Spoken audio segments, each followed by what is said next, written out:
Pine Tree zones are tax credits, basically. They're given to employers who set up business now all over the state. It used to be a program that just was for 3 chronic areas of high unemployment, I should say, in Maine. It was set up early in the Baldacci years. Later in the Baldacci years, it was expanded to cover the whole state. And in a report that was issued this year to our own Department of Community and Economic Development, they found that the rate of return, the yield, like what you get from a bank, the interest on the Pine Tree zones, which costs us about $5 million a year, is minus 22.4%. I mean, that's like putting $1 in the bank in January, and in December you get back, whatever it is, 77.6 cents.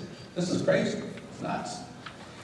We need a really strong budgeting process, and when we do that, we're going to open up possibilities that today we think don't exist in the state of Maine. Thank you. Okay. Since the Department of Health and Human Services adopted a rule excluding undocumented immigrants, including asylum seekers, from participating in the General Assistance Program, communities are grappling with how to address the economic needs of these individuals. As governor, what would you do to address the needs of these Maine communities? Well, the first thing I would do, and this issue has now been with us for months and months and months and months, and I don't believe that over that entire period of time, the governor and the attorney general have sat down and tried to work their way through this. I understand that there are some circumstances where you might not want to provide assistance to illegal aliens. But the fact is that asylum seekers, in my view, are not illegal aliens. They're here legally. My grandfather was a political asylee, essentially. He came here to escape conscription into the Tsar's army.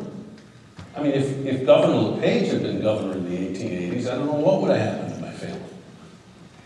This kind of blanket condemnation of illegal aliens is simply a political device. The fact is, if you think about it, if a family, except for one child, is legally present in the United States, and understandably another child, the one who's not here, comes over the border illegally, who among us would send that child home, back to wherever? We wouldn't do that. But the real problem here is that we've got this political battle going on between a Republican governor and a Democratic attorney general. They need to resolve it, and they need to sit down with the federal government and figure it out, and stop letting this become a political haymaker. So if you were in office, are you saying you wouldn't move forward with that rule, or would you seek clarification from the federal government? Susan, I wouldn't move forward with that rule. I would sit down first with the Attorney General, Janet Mills, whom I like and respect. I would meet with her and with lawyers from the Department of Justice. I would make sure that we understand what the federal policy and rules are. And I would then try to craft rules in Maine that reflect the federal policies and that are fair and just. Okay. As governor, how would you increase access to affordable housing? Well, there's really only one answer, and that is to figure out how to build more of it. I mean, so long as we have a rental housing market where it's tough to rent to start with, and I think a lot of people in Portland have encountered that problem, where it's tough to rent to start with and rents are going up. If you're poor and you are eligible for housing assistance, you are out of luck. We do not have in Maine enough housing units available for people who need them. We talked a few minutes ago about women and families who find themselves in shelters from abuse, and who it is likely, and who ought to, separate themselves from the spouse who's doing the abuse. They shouldn't have to go back. They gotta have a place to live. We've got to solve this problem.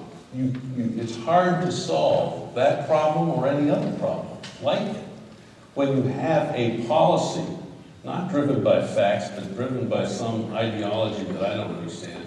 When you have a policy that says, I'm not gonna borrow, it's hard to solve any problem. It's hard to solve any problem at all. And as a consequence, we have problems in Maine with everything from the lack of sufficient housing to roads and bridges that are among the worst in America, to too little early childhood education, on and on and on. We have massive needs for capital investment. Example, I've still got time left, so I'm just going to keep going. Example, you cut me in half. Example, the University of Maine system, this university system, has today something in excess of $400 to $500 million of deferred maintenance. Think about that.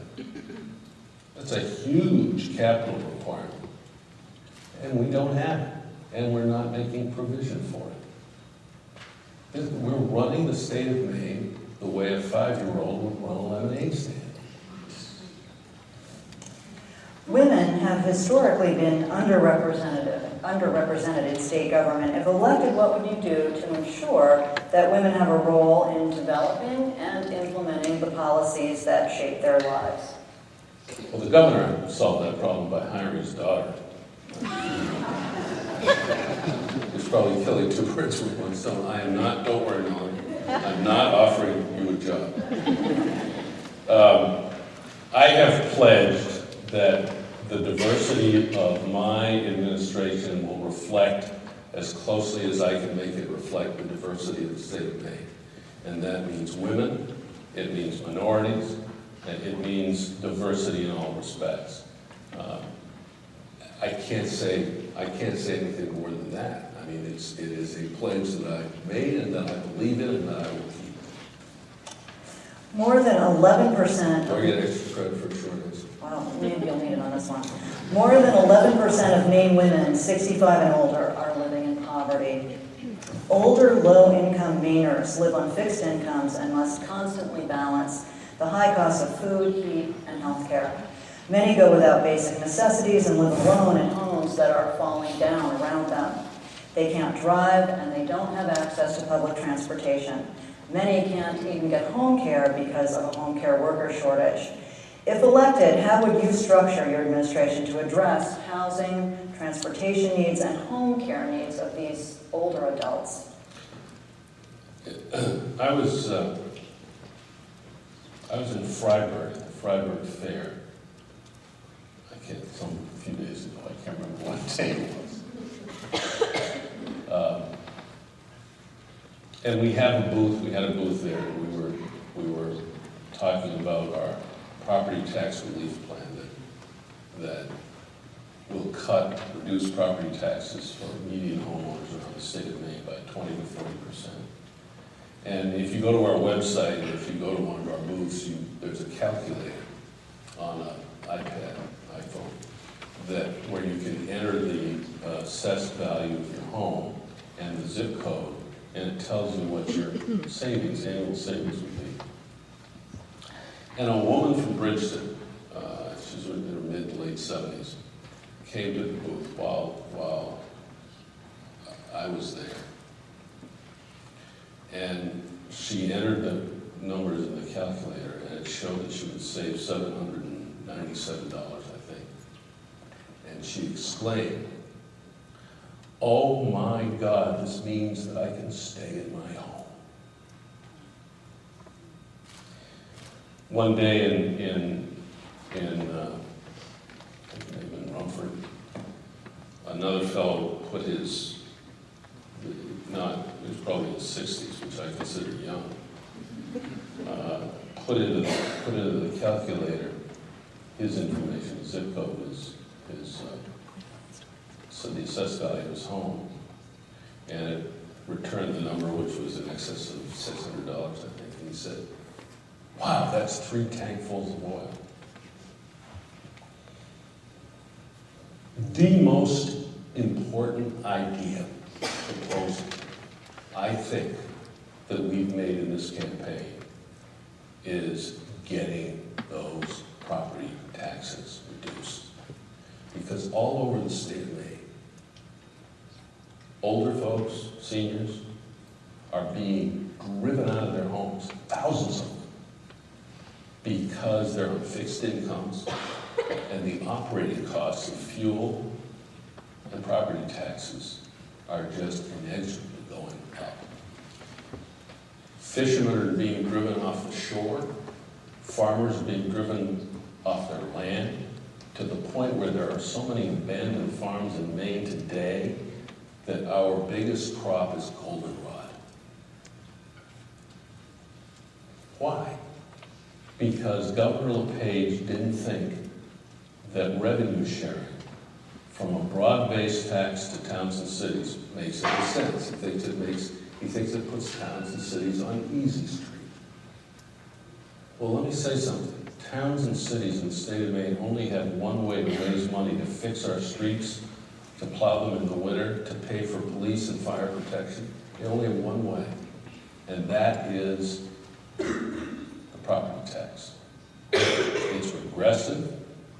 It is driving people into poverty, and we need to change this. And the great bonus is that when we change it the way I've proposed, it opens up the prospects not only to get money back into towns and cities, but to promote and brand the state of Maine and to put $75 million into those early childhood and paying good teachers more and high poverty school districts.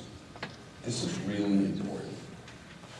And with that, that comes to the close of our questions for you this evening. You now have an opportunity for a 3-minute closing. Oh, don't be so sprayed.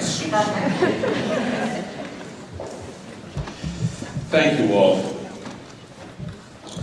You know, one of my life's greatest gifts has been the strength provided by the women in my life. I'm the son of a strong woman. I married a strong woman who's sitting here in the front row. And I'm the father of a strong woman.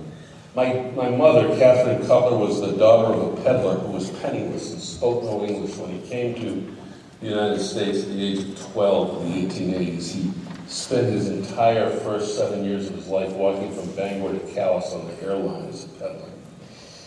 My mother and her 2 sisters, 3 women, daughters of a peddler, shopkeeper, in the 1930s, in the Great Depression, somehow were able to go to college, and each earned an advanced degree. My mother went to Wellesley and became an economist. Think about that. The daughter of a peddler, a woman in the 1930s. She was a tough, principled, and compassionate woman. The Cutler Institute for Health and Social Policy here at the Muskie School is named for her, and with good reason. When she and my father returned to Bangor after World War II, she helped organize a score of new institutions that would extend the reach of social services to people whose needs were beyond the scope of existing agencies. She stayed ahead of our time. She taught women about opportunities in the workforce in the 1960s.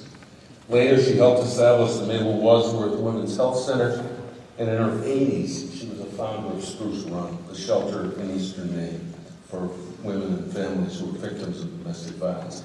I am my mother's son. She didn't believe in political parties or labels. The groups and organizations that she founded and supported didn't view the world through the lens of partisan politics. As she was, I am deeply principled. I believe strongly in equal rights, in equality of opportunity, in individual liberty, and economic security. Those are my core values. My wife, Melanie, was an accomplished antitrust lawyer who, in her 40s, followed her passion for medicine and is now a practicing child psychiatrist. She's been my partner for more than 40 years, and she will be a powerful advocate for mental health issues if I'm fortunate enough to be elected your next governor. Our daughter Abby is an OBGYN resident physician. She intends to specialize in family planning and is dedicated to helping other women fulfill their dreams. My mother, my wife, and our daughter have all benefited from a substantial equality of opportunity, and I am committed to making certain that all women and men in Maine are as fortunate as they have been. Equality in America for women, for minorities, for LGBT citizens has always begun with laws and rules that reflect our society's improving moral compass. Yes, it's good to grow and learn and evolve, but to me, when it comes to core issues of equality, including women's privacy and reproductive rights, there are no excuses. There is only one way to vote, and that is yes. A hard vote, a difficult vote, not my vote. And let us remember that equality is never fully realized until it includes equality of economic opportunity, and that's what our discussion is about tonight. So it's finally debate time in this campaign. It's time to compare ideas, time to compare competing visions and plans and strategies, time to compare temperament and experience and skills, time to compare principles and values and strength of commitment. I welcome the judgment of Maine women because I trust your instincts and I respect your independence. I trust that you will vote your hopes and not vote your fears. I've stood with you all my life on the ground of shared values and principles, and I will look to women like you to help me lead this state in the next 4 years. Whether you are a Republican, a Democrat, or an independent, whoever you are, wherever you live, and whatever you do, I want you to be my partner in writing a new chapter for the state of Maine. If you love Maine as I do, I ask for your vote. It'll be a vote that says you believe as I do that there is nothing wrong with this state that cannot be fixed by men and women of goodwill. That there is nothing, absolutely nothing that can hold us back if we believe in ourselves and believe in our state once again. And that we can create from our strengths a state full of opportunity for every man, woman, and child who is lucky enough to live here. Thank you so much.